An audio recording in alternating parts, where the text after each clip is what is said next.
Cinema ఇండస్ట్రీలో ఒక cinema సాధించిన విజయం, అది సృష్టించిన ఇంపాక్ట్, ఆ తర్వాతి సినిమాలపై భారీ అంచనాలను పెంచేయడం సహజమే. సరిగా ఇలాంటి అంచనాలతోనే ప్రేక్షకుల ముందుకు వచ్చిన చిత్రం Chennai love story. Director Sai Rajesh గత చిత్రం బేబీ ఎంతటి సంచలనం సృష్టించిందో అందరికీ తెలిసిందే. ఆ సినిమాలో ఆయన ఎంచుకున్న బోల్డ్ కంటెంట్, సున్నితమైన ఎమోషన్స్ చూసిన తర్వాత ఆయన కళ నుండి వస్తున్న చెన్నై లవ్ స్టోరీ ఎలా ఉండబోతుందో అన్న ఆసక్తి, ఒక రకమైన భయం ప్రేక్షకుల్లో నెలకొన్నాయి. ఆ క్యూరియాసిటీతోనే థియేటర్లో అడుగుపెట్టిన ప్రేక్షకులకు ఈ సినిమా ఒక విభిన్నమైన అనుభూతి పంచుతుంది. సినిమా మొదలైనప్పటి నుండి ఇంటర్వెల్ వరకు సాయి రాజేష్ రాసిన కథ ప్రేక్షకులను అద్భుతంగా కదిలిస్తుంది. ఒక స్వచ్ఛమైన, బలమైన ఎమోషనల్ డ్రామాగా సాగే ఫస్ట్ హాఫ్ ఎక్కడ ఎలాంటి కంప్లైంట్స్ కు తావివ్వకుండా చాలా సాఫీగా, ఆసక్తికరంగా సాగిపోతుంది. ముఖ్యంగా ఇంటర్వెల్ బ్యాంగ్ లో ఇచ్చిన ఊహించిన ట్విస్ట్ సినిమాపై అంచనాలు ఒక్కసారిగా అమాంతం పెంచేస్తుంది. అంతటి హై రిస్క్ ఇంటర్వెల్ బ్లాక్ రాసుకున్న తర్వాత సెకండ్ హాఫ్ లో ఈ కథను డైరెక్టర్ ఎలా డీల్ చేయబోతున్నాడు, ఎలాంటి పరిణామాలు చోటు చేసుకోబోతున్నాయి అనే ఉత్కంఠ రేకెత్తించడంలో ఫస్ట్ హాఫ్ 100% సక్సెస్ అయింది.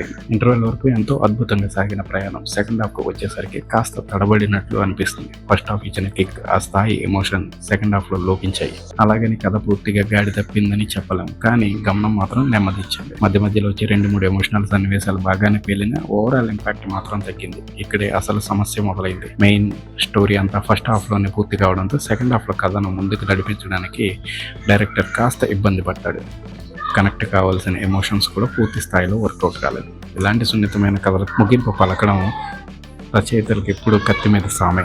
దానికి తగ్గట్టుగానే క్లైమాక్స్ కూడా ప్రేక్షకుల ముందుకు ఊహించినట్లు ముగిసిపోతుంది. అయితే చెన్నై లవ్ స్టోరీలో కొన్ని మూమెంట్స్ అయితే ఉన్నాయి. వాటిని చూసినప్పుడు ఖచ్చితంగా గుండె పరువెక్కుతుంది. ముఖ్యంగా ఫస్ట్ హాఫ్ లో తన గురించి కిరణ్ ఫ్రెండ్స్ కి చెప్పే సీన్, సెకండ్ హాఫ్ లో దేవుడి పేరుతో వచ్చే సీన్ చాలా అద్భుతంగా వర్కౌట్ అయ్యాయి. ఇలాంటి కొన్ని సీన్ల కోసం చెన్నై లవ్ స్టోరీ ఈజీగా ఒకసారి ట్రై చేయొచ్చు.